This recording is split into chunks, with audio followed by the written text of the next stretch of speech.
Xeyir söz, xeyir fikir, xeyir əməl, doğru söz, doğru fikir, doğru əməllə ürəyinizə ata günəşi olsun əziz dostlar. Hər bizi salamlayıram. Bugün Azərbaycan Respublikasının Konstitusiyası günüdür. Bilirsiniz ki 28 may 1918-ci ildə 6 maddəlik İstiqlal bəyannaməsi qəbul olunub və İstiqlal bəyannaməsi əsasında 1991-ci il 18 oktyabr dövlət müstəqilliyi haqqında 32 maddəlik Konstitusiya aktı imzalanıb.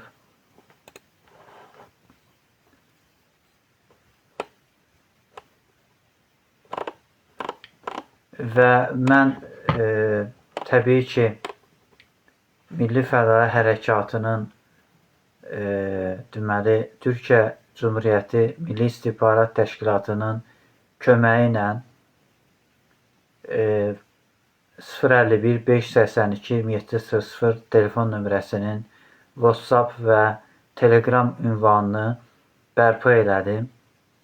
Buradan mən Türkiyə Cumhuriyyətinin Cumhurbaşqanı Sayın Rəcəb Tayyib Ərdoğana, Milli İstihbarat Təşkilatının Başqanı, rəisi Sayın İbrahim Gülərə, İbrahim Erxala təşəkkür edirəm.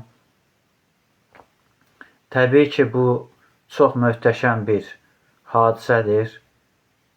Mən istəyərdim ki, sizə də onu göstərim. Telegram adresi çalışdığım çalışması ilə bağlı artıq rəsmən deməli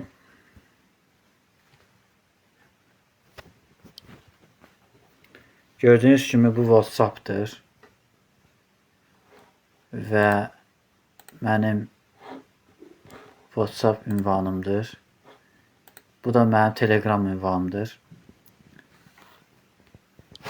Deməli dostlar, mənim Rusiya Federasiyasının Azərbaycandakı səfirliyinə Dövlət Təhlükəsizlik Xidmətinin rəisi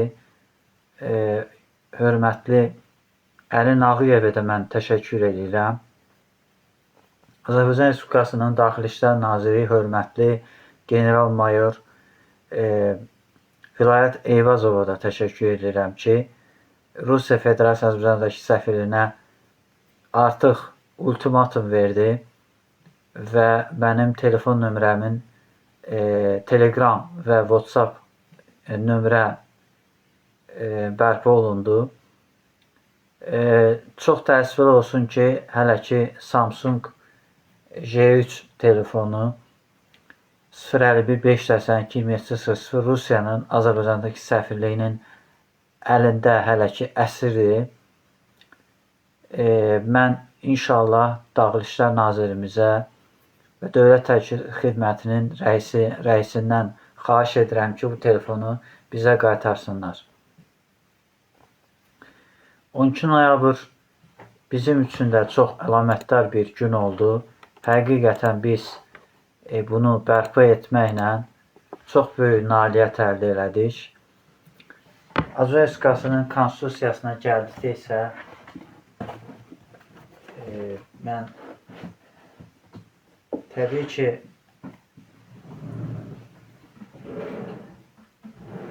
Azərbaycan Respublikasının Konstitusiyası kitabını mən sizə onu demək istəyirəm ki, 158 maddədən ibarətdir və burada mən ümumi izah eləmək istəyirəm. Konstitusiyanın hazırlanmasında təbii ki, çox böyük mütəxəssislər işlər görüb və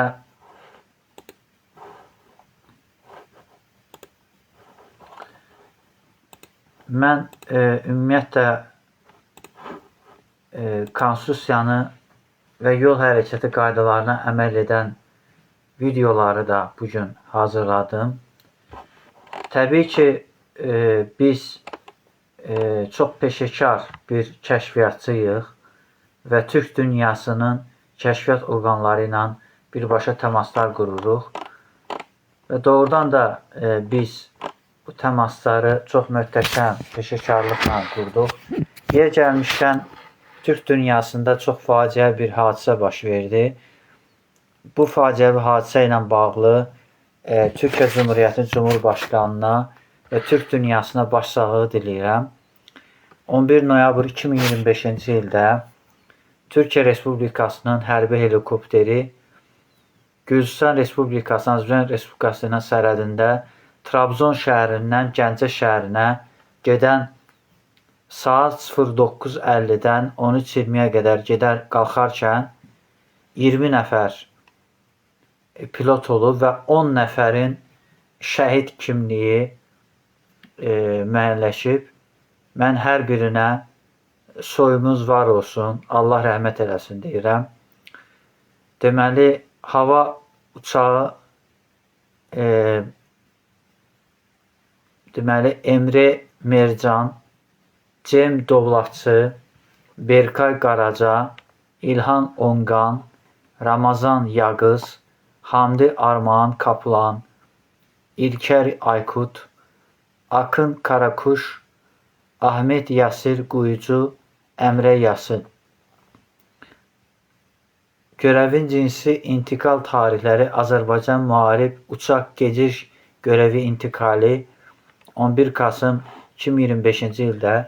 Bilirsiniz ki, Azərbaycan Respublikasının Prezidenti cənab İlham Əliyev də bugün Türkiyə Respublikasının Prezidenti cənab Rəcəb Tayyib Ərdoğana başsağlığı zəngini vurub. Mən bir şey də sizə açıqlamaq istəyirəm.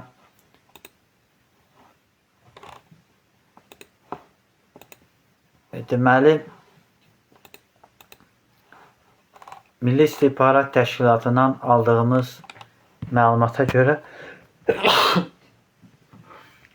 11 noyabr 2025-ci ildə Rusiya Federasiyasındakı Azərbaycanın səfiri Böyük Demokrat Hikmət Hacızadənin rəsmi saytı Ol Hərəkatının təqsirləndirilən 2009-cu ildə şəxsi olan deməli Ol Hərəkatının lideri onun oğlu Adnan Hacızadənin təşəbbüsü ilə hikmethacizade.org saytı hazırlanıb. Amerika Birləşmiş Ştatlarının deməli Amerika Birləşmiş Ştatlarında yaşayan bizim dəyərli şəhid qızı, bilirsiniz ki, Qarakənd vertolyot terrorunda şəhid olmuş Azərbaycan Dövlət Televiziyasının, ANS televiziyasının və Amerikanın Səsi radiosunun müxbiri olan deməli Sevinç Osman qızı sağ olsun bu məlumatı bizə çatdırdı. Sevinç Osman qızı təqsirləndirilən şəxslərin beynəlxalq təşkilatlarda siyasi məhbus kimi tanınan şəxslərin deməli xanımı, deməli bilirsiniz ki, Müdafiə Xətti İnsan Haqları Təşkilatının təsisçisi hörmətli Rüfət Səfərovun anasına müsahibə aldı. Mən həqiqətən blogerlərdən təşəkkür edirəm. Bilirsiniz ki, Diktator TV saytının baş redaktoru və xaricdə yaşayan, əslində bizim demokratiya uğrunda mübarizə aparan diaspora nümayəndəsi Manav Cəlizadə, baş prokurorumuz hörmətli Kamran Əliyev tərəfindən onun barəsində cinayət axtarış verib. Mən baş prokurorumuza tövsiyə edərdim ki, Dövlət Təhlükəsizlik Xidməti ilə məsləhətləşsin. Çünki bilirsiniz ki, Manav Cəlizadənin Azərbaycan Respublikası vətəndaşlığı yoxdur və Kamran Əliyev cənabları Dövlət Təhlükəsizlik Xidməti ilə məsləhətləşsin və İsveçrə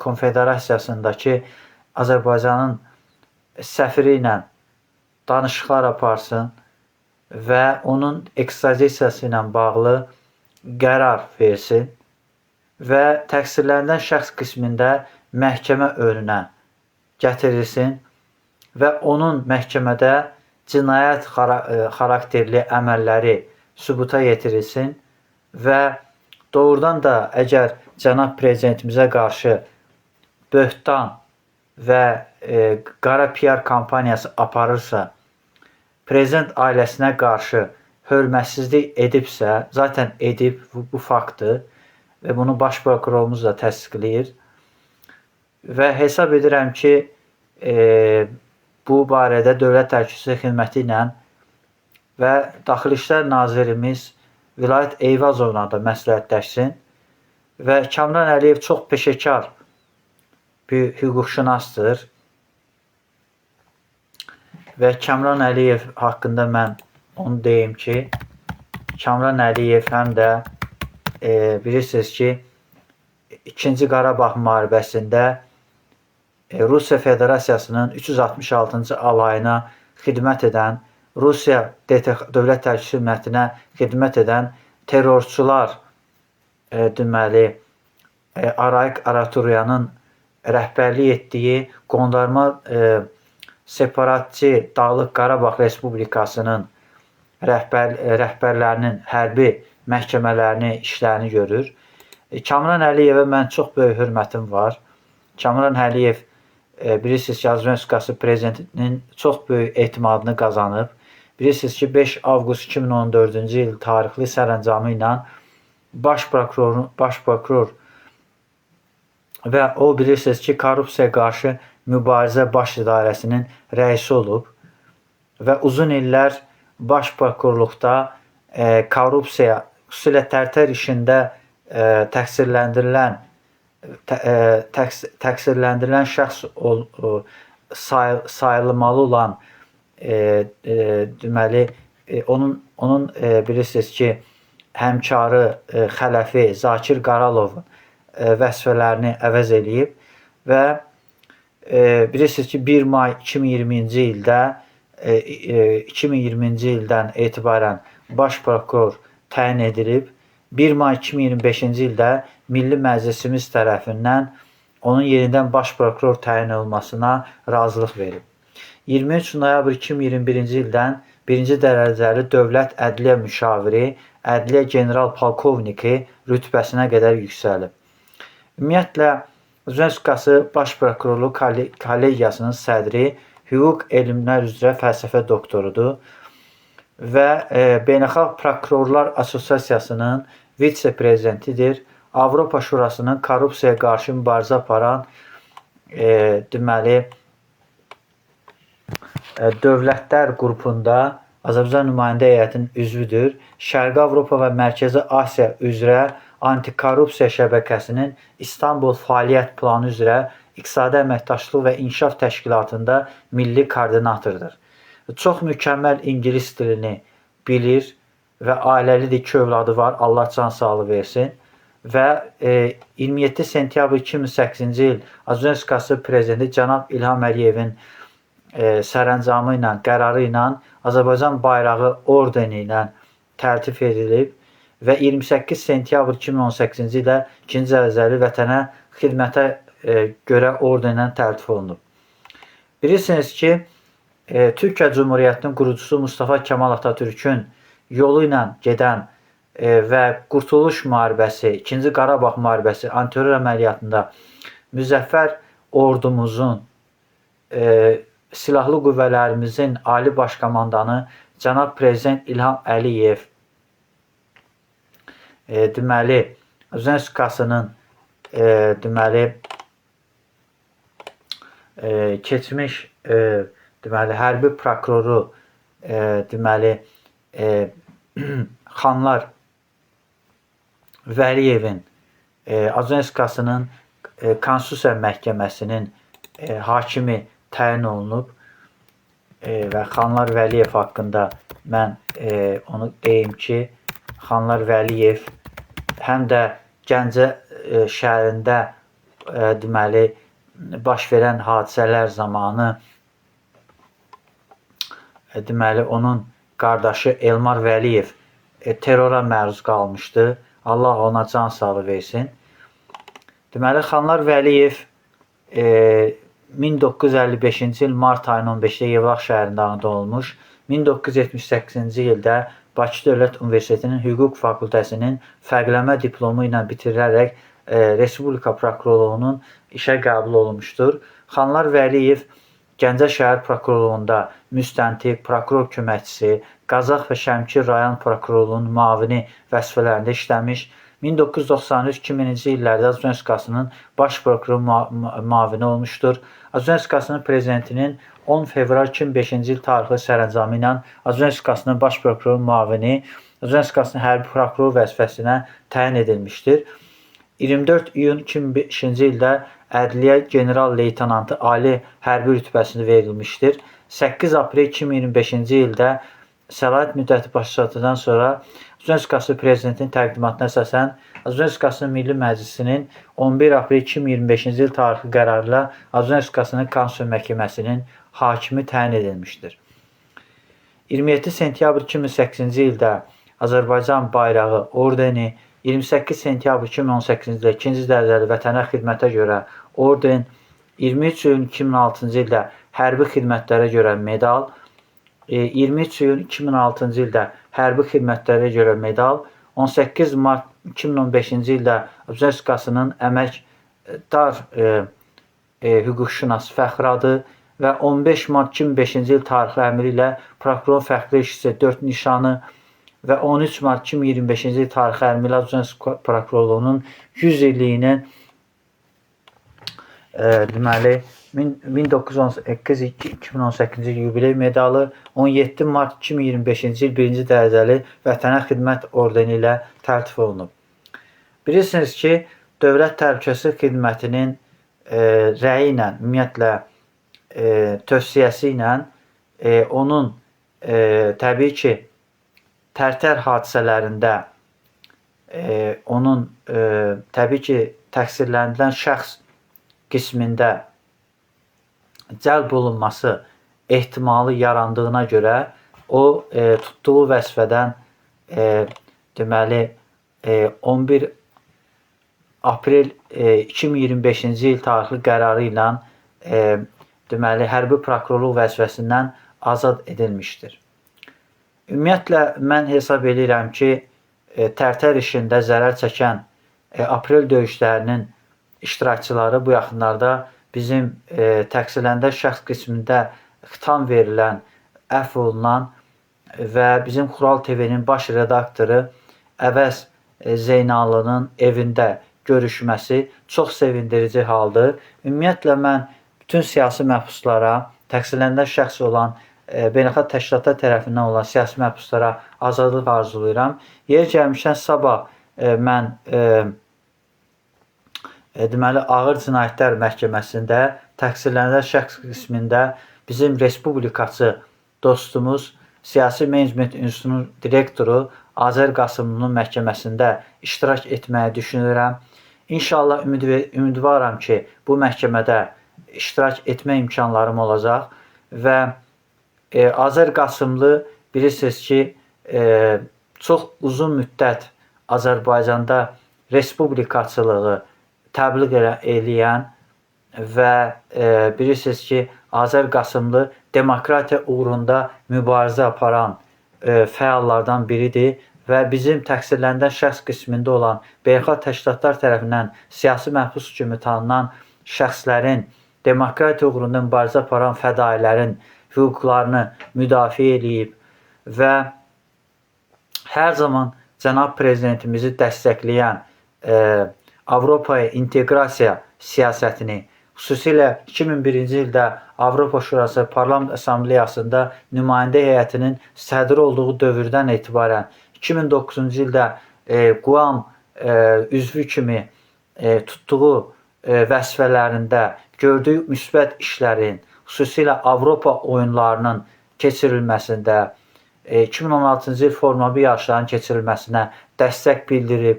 Ümumiyyətlə, Azərbaycanın Respublikası 2-ci Qarabağ müharibəsində qazanılan qələbəyə, antiterror əməliyyatına qazanılan qələbələrə sevinib, dəstək bildirib və Azər Qasımlı həm də bilirsiniz ki, 2-ci Qarabağ qazilərinə, 1-ci Qarabağ müharibəsi qazilərinə dəstək verib, onlara Siyasi Menecment İnstitutu adından yardımlar eləyib. Bilirsiniz, Siyasi Menecment İnstitutunun sədr müavini Məhəmməd İsmail da özü də Qazilər Birliyinin, Gənc Qazilər İctimai Birliyinin, QHT-ni yaradanlardan biridir.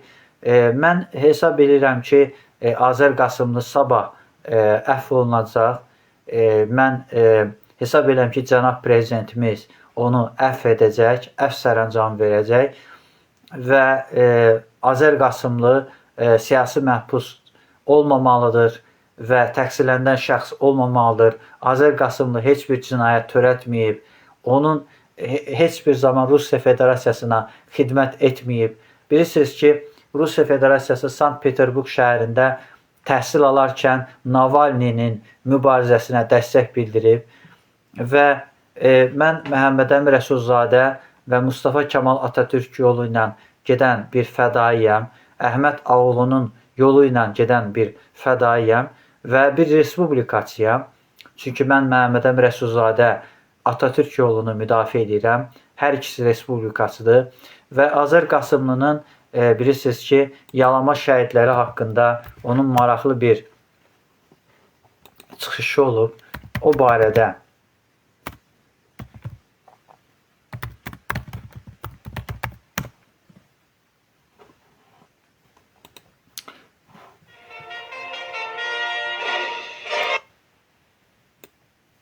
olmaq elin bağlantısı ondan ibarət. Önəmi nədədir? Və mən hər zaman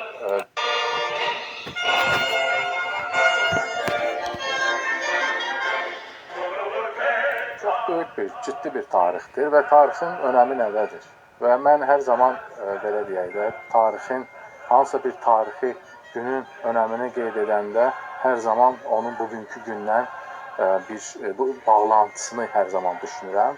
Və mənə görə bugünkü gündən həmin o 1920-ci il 27 aprelin bağlantısı ondan ibarətdir ki, bugün də Azərbaycanda cümhuriyyətçilər var. Cümhuriyyətçilik ideyaları bugün də Azərbaycanda var və bu ideyaları daşıyan insanlar var və cümhuriyyətçilər təslim olmur bir fikri var, səsləndirilmiş.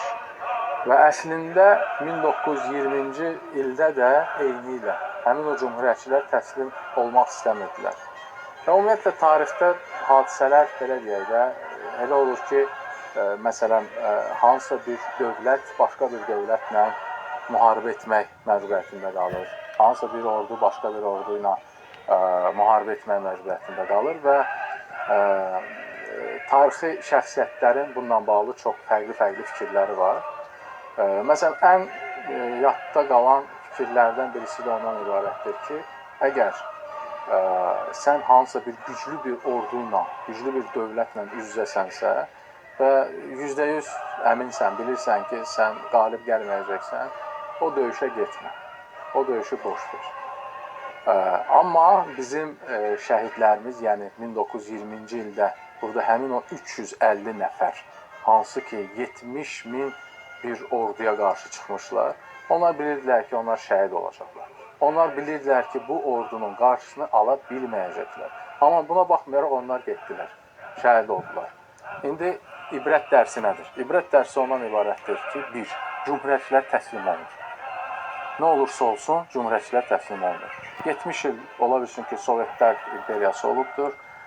Biz də onun tərkibində olmuşuq, amma bugün SSR yoxdur.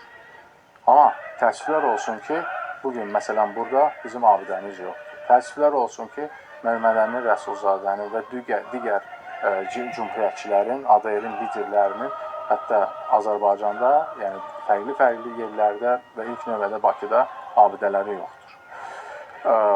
Və bunun da səbəbi ondan ibarətdir ki, cümhuriyyətçilər hakimiyyətdə deyil, iqtidar başında deyil.